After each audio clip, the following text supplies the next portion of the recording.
In this heartfelt episode, I speak with Australian physiotherapist Lisa Dempsey about her powerful journey through adversity while participating in the Birth Healing Intensive program this year. When Lisa's clinic was struck by a series of challenges, including a devastating fire, she was forced to face her limits, surrender control, and rediscover the power of vulnerability. Through the metaphor of the feather, the brick, and the truck, Lisa shares how life messages escalate until we finally listen, and how choosing to lean into support rather than resist it can change everything. Together, we explore the deep interplay between the masculine and feminine, the importance of asking for help, and the healing that comes from feeling and acknowledging shame. This conversation is a reminder that even in the darkest moments, the light and our capacity for self trust are always present. Hello, friends. This is Lynn Schulte, and you are listening to the Birth Healing Summit podcast. We are here for meaningful conversations that will transform the way you work with pregnant and postpartum clients. Whether it is a new perspective, tool, or technique, you'll be able to implement it into your practice today. I invite you to sit back, listen with an open mind, and grab the golden nugget today's guest has to offer. Now let's get started. Hello, everybody, and welcome to this episode. I am excited to have this conversation with you with our guest today. I have Lisa Dempsey. She is a physiotherapist from Australia, Brisbane area, correct, Lisa? Yeah. Yeah. And Lisa was a part of this year's Birth Healing Intensive program. And she had something unique happen to her during her journey that her and I were chatting about the other day. And I just thought it would be a really good, how you handled it, Lisa, I think was Mm. just so beautiful that I wanted to share it with the community and in hopes to help others understand how we react and how we respond to life.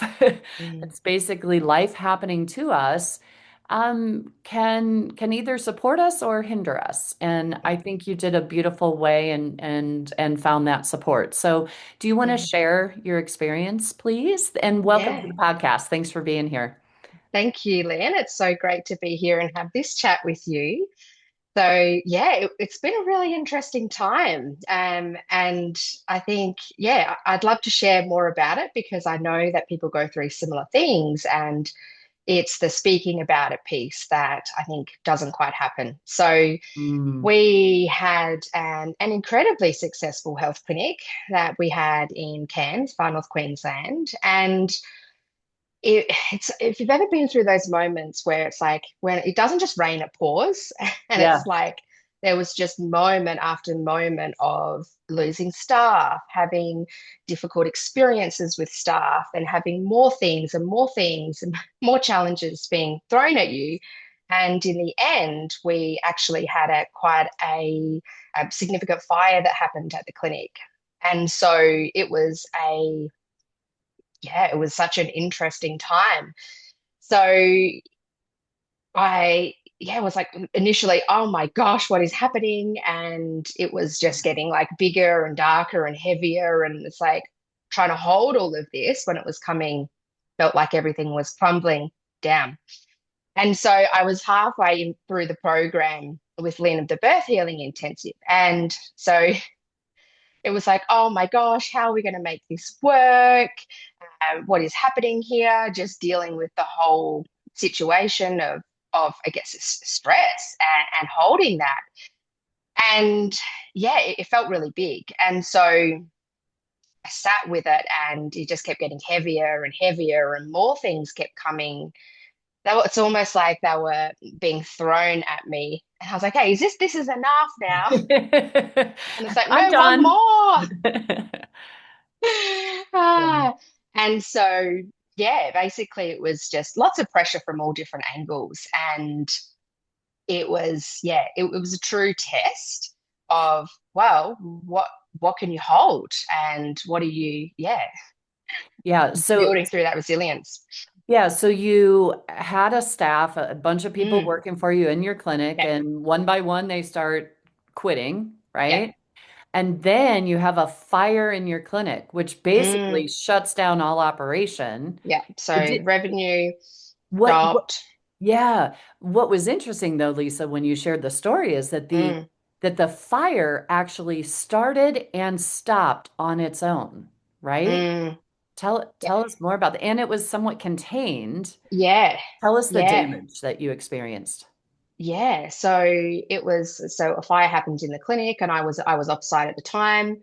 I was actually in Brisbane and it was in Cairns, so that's like, 20 hours away in itself. And basically, yeah, a small area of the clinic caught on fire and it could have just been so much worse. So the whole fire was contained into the one area. But it obviously caused enough damage that we had to close the clinic. We couldn't then see any clients from there. And well, what do we do with the clients? What do we do for money? What do we do with the Yeah. lease that was still? And so it was this big thing. Um, and even it's like the feather, the brick, the truck that I was speaking to you the other day, Lynn, and it's like, Wait. okay, what, Talk about that more. The feather that broke yeah. the truck. I Yeah, love I that love I analogy. love it too. And it's like, okay, so because quite often we'll know, yeah, it's like if we're not listening, so there'll be signs, messages, however whatever resonates with you, that'll come from above. And it's like, okay, the feather will be a little tickle. It's like a little nudge, and then the brick comes. The brick's a little heavier often. And so, like, the tickle was for me was like, okay, because quite often that'll show up in the body too. It's like I started to get cold sores. And so Mm, I started to like notice these signs that, that things weren't working as they were set up at the time. And so I guess the idea is if you don't choose not to listen to them, they get stronger, the messages get bigger and heavier, and then boom, you get the truck. And so that can actually often be like a big accident. It can be a car accident, or it's a more kind of like an injury illness. It's the catastrophic thing that causes yeah. the change that often that you knew that you needed, and just weren't taking action on And before. Lisa, what was that message for you? What were you not paying attention to in that time? Do you mind sharing that? Do you even Yeah. know? Yeah. So we'd recently moved from Cairns to Brisbane. And for me, I really feel it was like a time that I needed to be home. I needed to be Mm. home with my kids. I needed to be prioritizing family. I needed to be with self and not traveling and not holding this big thing by myself. And that was the yeah, the go. Ah.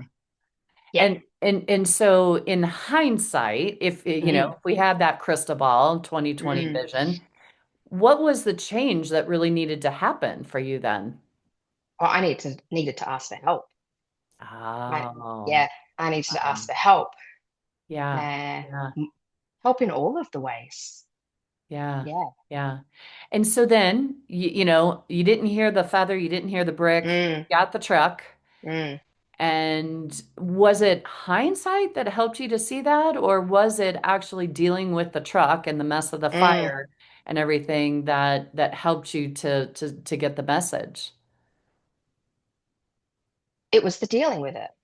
It's the dealing with it. It's like it's reminding me of that we have the story. It's like the bear in the woods. Like you can't go over it, or you can't go under it. You have to go through it. Right. Yeah. It's like you can't get to that other side. And it's like, wow, there is this like, and I genuinely always know that things happen for us. Like that is something Yeah. that that I've always been able to. I'm very grateful for that to be able to tap into Uh-huh. that belief.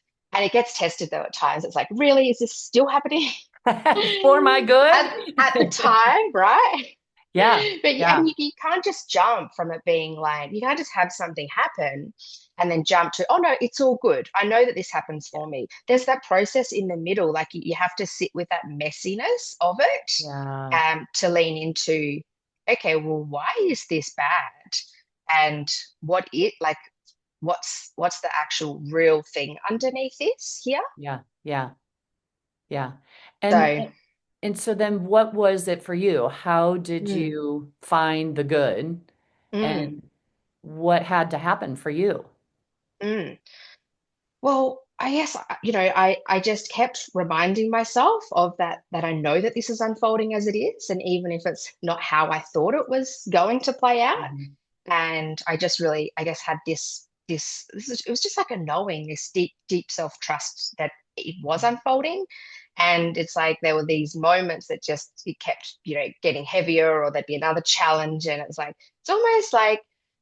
as you're walking along, you just get things thrown at you. It's like a test to kind of pull you off your path. Yeah. Almost like, hey, you say you want this. Well, how much do you want this? We're gonna test you here. Yeah. Yeah. Yeah. And I think it's like the block is actually really the emotion or the limiting belief that sits underneath it all. So it's like, okay, well, what's stopping me from asking for help? Mm, I feel ashamed that I have to be like, hey, Lynn, I'm really struggling here. I don't know what to do. Do I continue the program?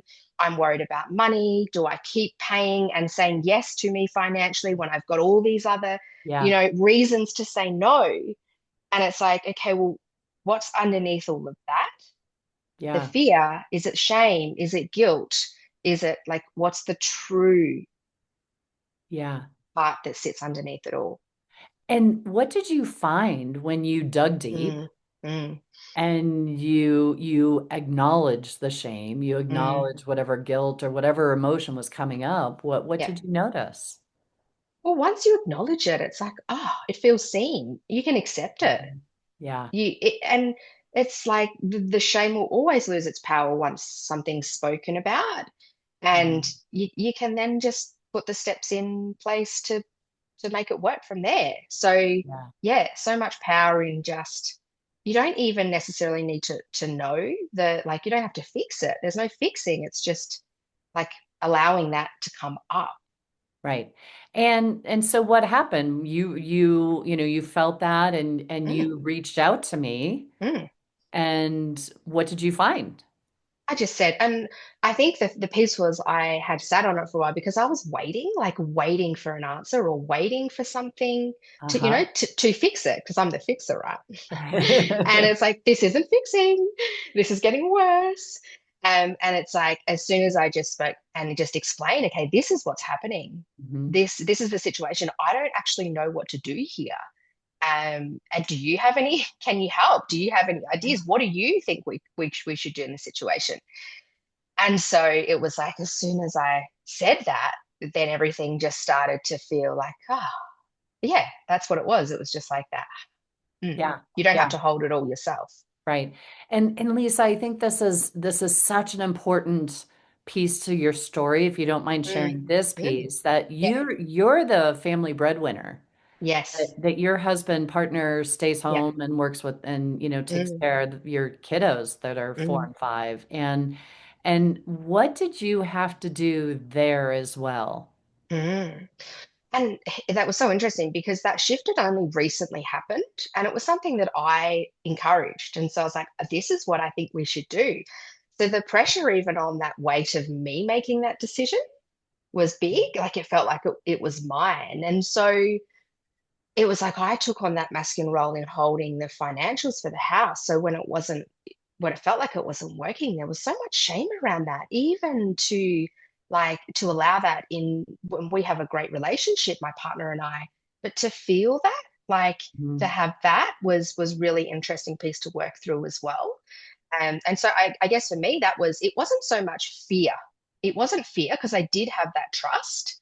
Yeah. And it was shame. It was the shame around not Mhm. feeling good enough to have money to pay for the course up front, to be able to book all the things that maybe we were used to doing, because Yeah. Yeah. we'd traveled for a while as well, right? So it was just Yeah. this, and it felt all on me.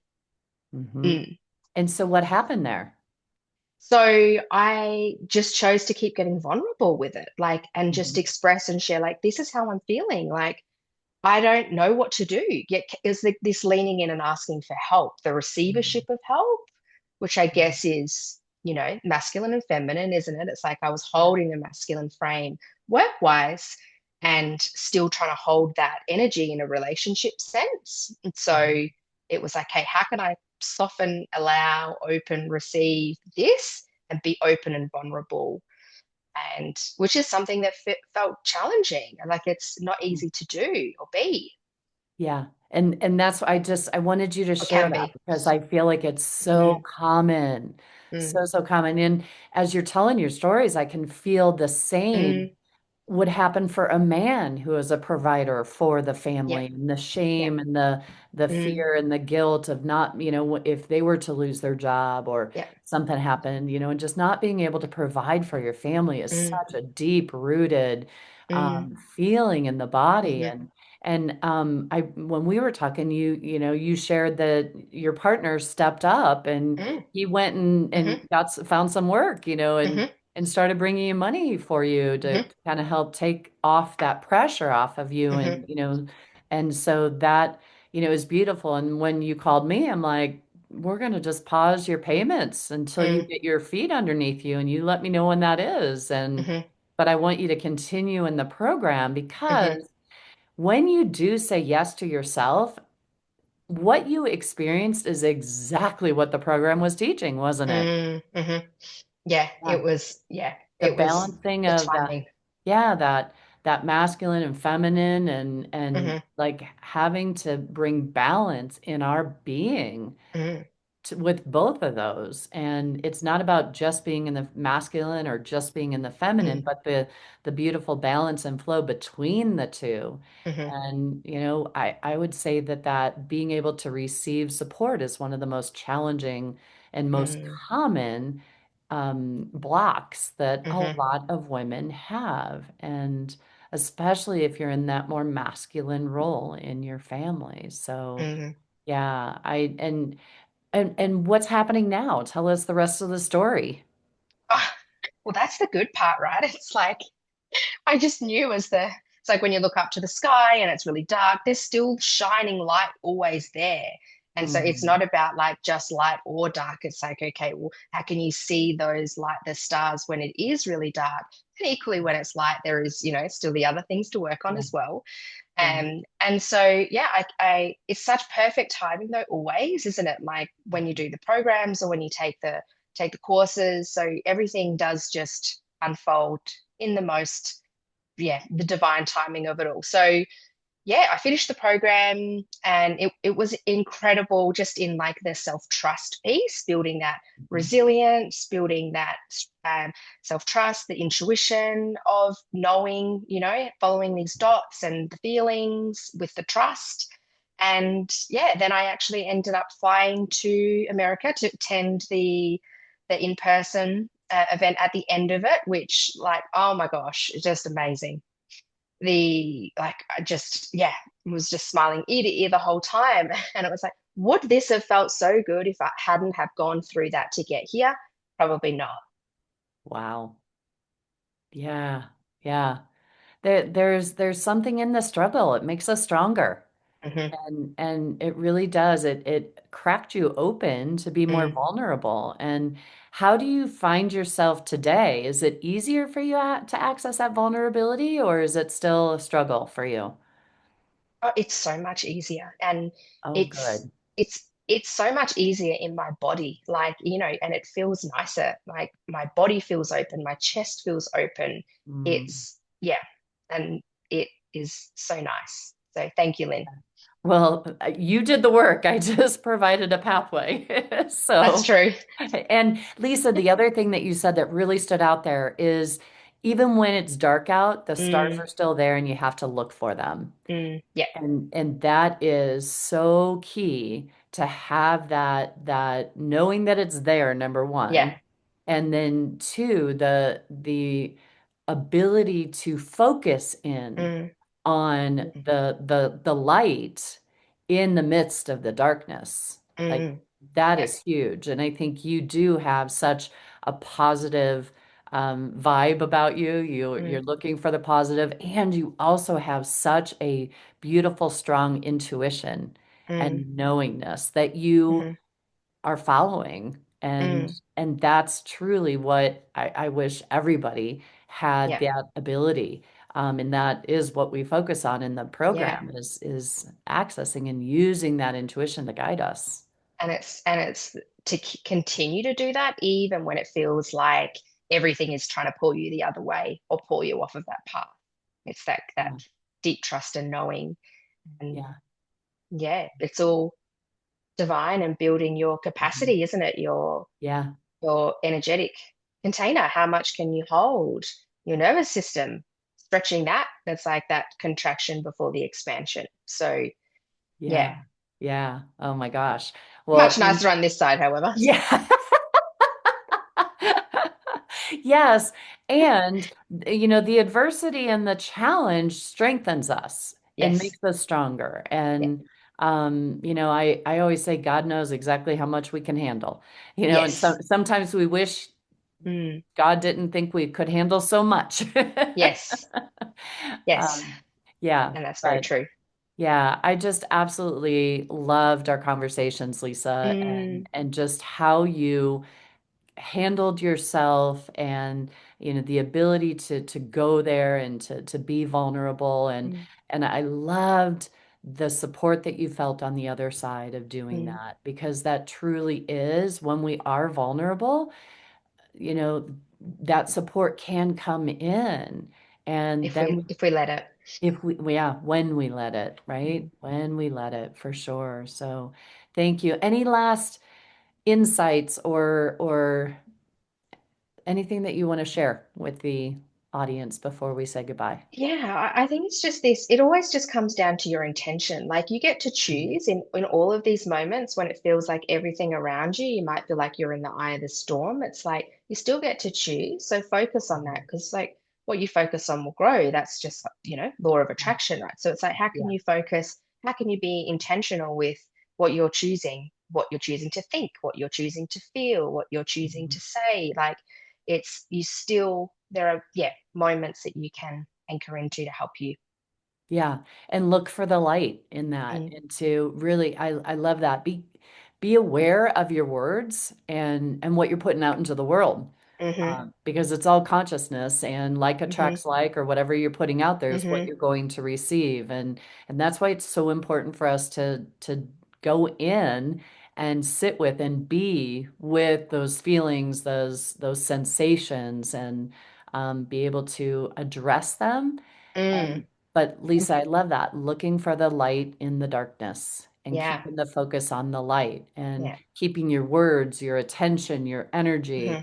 all of that on the light in the Yeah. midst of the darkness is truly a beautiful message for everybody to take from And I this. think the quicker you feel your feelings or what's underneath at the root will get you to that stage quicker. The more you, prolong that part, I feel Yeah. is like, Yeah. that's the pivotal catalyst. So Absolutely. Well, what you resist persists. absolutely, yeah, I love that saying. I do too. Yes. Yeah. Yeah. So the quicker you can recognize it and work with it, and Mm-hmm. that's the getting through it, right? You can't It's go like around it. You can't go under it. You it got to keeps go chasing through you it. otherwise. It does. It does. And that, and I was sharing this weekend in the live intensive that shame and grief are Mm. two of the biggest, most powerful emotions, Mm-hmm. energies that we as humans deal with, I Mm-hmm. feel. And there's not really a roadmap on how to, Mm. like if we're angry, people know how to get, Mm. exert that emotion out into the world, whether they, you punch something, you hit something, obviously, Mm-hmm. hopefully not another person.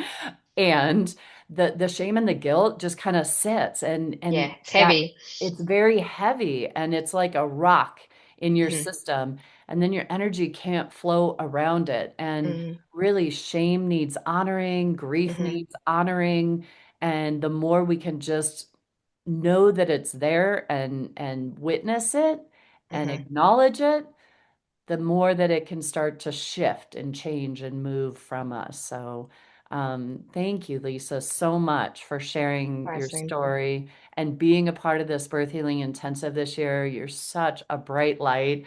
I just knew when we did your application and we did Mm. your call before it that I'm like, oh, she's going to be so good. And you have Mm. been. So thank you for being such a beautiful participant of this program this year and for the amazing work that you've done. So, and thank you for sharing your story. So, all right, everybody, thank you so much for listening in. I hope you got some pearls of wisdom there with this conversation. And please know that when life gets hard, look for the light. know that the light is always there, no matter how dark it may seem around you. All right.